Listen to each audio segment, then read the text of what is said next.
All right. Very pleased to have with us on the program right now the Executive Director of the Canadian Institute for Legislative Action, Mr. Tony Bernardo. Tony, how are you doing, sir? Well, I'm good, Cam, but you need to get yourself a Canadian dog. You think?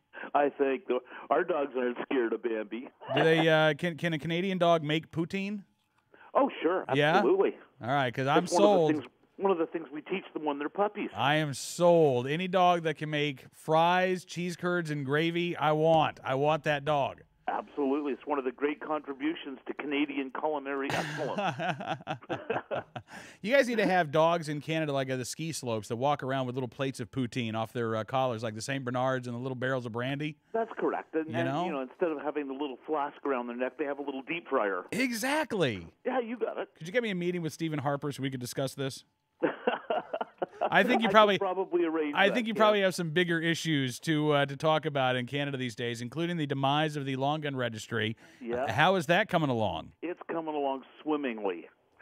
Yes, the House of Commons reconvenes on the 30th of January, and it's first up on the agenda to pass third reading, which it will handily, and go off to the Senate, where it will very quickly pass through the Senate and become law. We're anticipating probably as early as the end of February, beginning of March.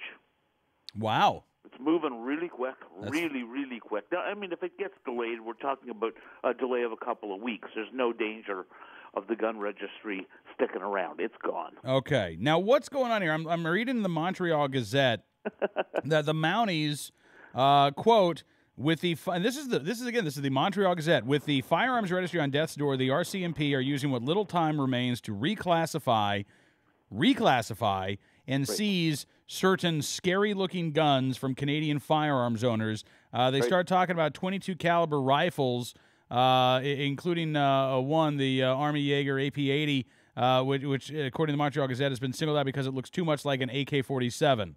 It just looks too much like another gun that they don't like. That's right. You know, it used to be the Mounties always got their man. Yeah. Now the Mounties always try to get your gun. Uh-huh. Okay. Uh-huh. Because apparently they're not getting their men anymore. I don't know. Something like that. I'm really not sure how that worked out. But yeah, see, a lot of these firearms that the Mounties, for some reason, they stay up at night shivering in terror over these things. I don't know why, because not much ever happens up in Canada, but because the gun registry's demise, a lot of these guns will then just vanish into the ether, you see. So right. They are doing whatever last-ditch attempt they can do through interpretation, because clearly they don't have the law on their side anymore on this issue. So what they're trying to do is do it through interpretation. I mean, you've seen that stuff with ATF before, you know. Oh, sure. Sure, they if they can't do it legally, they'll reinterpret it. Mm-hmm. So they can. And the Mounties are doing exactly the same thing. So they're going back at this firearm, which is the Army Jaeger AP80. It's the same gun as the old Mitchell Arms AK-22, if you remember that one a zillion years ago. Right. Well, the AK-22 was in 1993 or 95 or something like that, was put on to a list in Canada called Prohibition Order Number 13. And because the Army Jaeger is basically the same gun as the AK-22, they decided, well, they better ban that too, you know? This is like 19 years later, and they're still playing with this crap. It's just unbelievable. I mean, this thing's a 22. It's been registered in Canada since the registration became mandatory back in 2003, I guess it was. Yeah. When the guns were brought into the system then, they were registered as non-restricted firearms, because nobody in their right mind would ever believe that a 22 semi-auto could be a restricted firearm. Well, absolutely. So, and I mean, what's happening now is again, you've had people who have owned these guns for years and years. Years and years, yeah. And they're now being told by the Mounties, sorry, you either have to get a very restrictive license or you have to turn over your firearm. No. No? Just turn it over? You can't get that license. You can't get the license. So you just have to be grandfathered into that license. So the grandfathering dates have passed. So you have a choice. You have 30 days to surrender your firearm, or you are in possession of a prohibited weapon, and you go to jail for up to 10 years. 30 days to surrender the firearm that wasn't prohibited until a few weeks ago. Right. Tony, I got to tell you, this is very troubling. You don't think that's fair?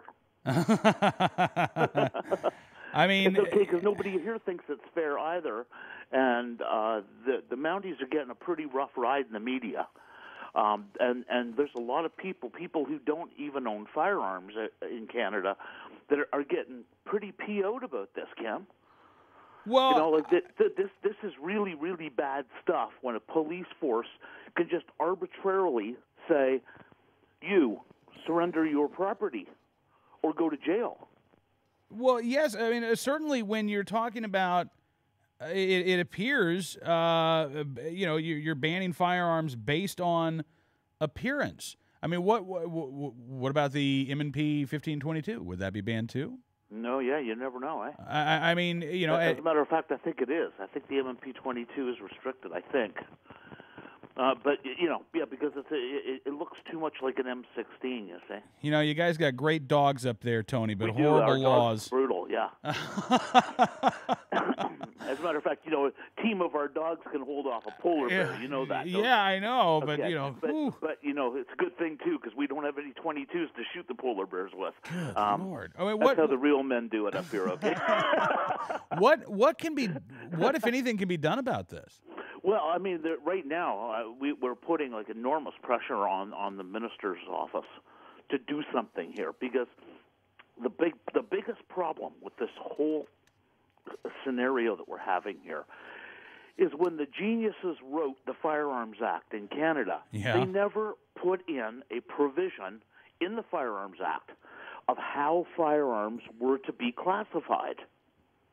It was the rules were there, but it never said who was responsible for doing it.